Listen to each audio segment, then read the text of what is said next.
ஒரு அழகிய கிராமத்தில் வெகு நேர்த்தியாக அமைந்திருந்தது குமரன் குடும்பம். குமரன், அவரது மனைவி லதா மற்றும் குழந்தை ஸ்ரீராம் ஆகியோர் கொண்ட ஒரு நற்சிறிய குடும்பம். இயற்கையின் மடியில் எளிமையான வாழ்க்கை கொண்டிருந்தாலும் அவர்கள் நெஞ்சில் நிறைந்தது மகிழ்ச்சி. குமரன் ஒரு விவசாயி. அன்றாடம் தமது நிலத்தில் உழைத்து கிடைத்த விளைச்சலால் வீட்டை காப்பாற்றுகிறார். அவன் எப்போதும் சென்று வரும்போது ஸ்ரீராம் தந்தையை எதிர்பார்த்து காத்திருக்கிறான். குமரன் வரும்போது தனது தோளில் தூக்கி, "என் ராஜா பையன் எப்படி இருக்கிறான்?" என்று சிரிப்புடன் கேட்பார். லதா வீட்டு வேலைகளை நடத்தி சமைப்பதில் மிகுந்த ஆர்வமுடையவள். தினமும் அனைவருக்கும் அருமையான உணவுகள் சமைத்து அனைவரையும் சிரிக்கச் செய்வாள். "என்ன, நம் வீட்டில் இப்படி அன்பும் சிரிப்பும் மிதக்குது தெரியுமா?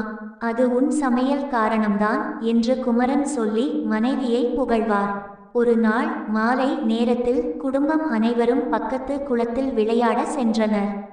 அங்கே எல்லாம் பச்சை மரங்கள், மலர்கள் நிறைந்த நீர்.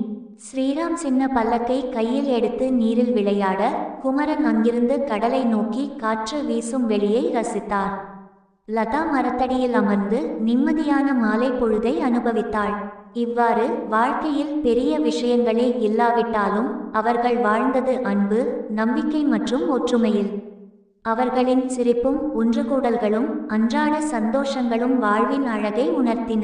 வாழ்க்கை எளிமையானதாக இருந்தால்தான் அதன் உள்நிலை ஆழமான மகிழ்ச்சியை கொடுக்கும் என்று குமரன் நினைத்து கொண்டார், புன்னகையுடன் தனது குடும்பத்தை பார்த்து.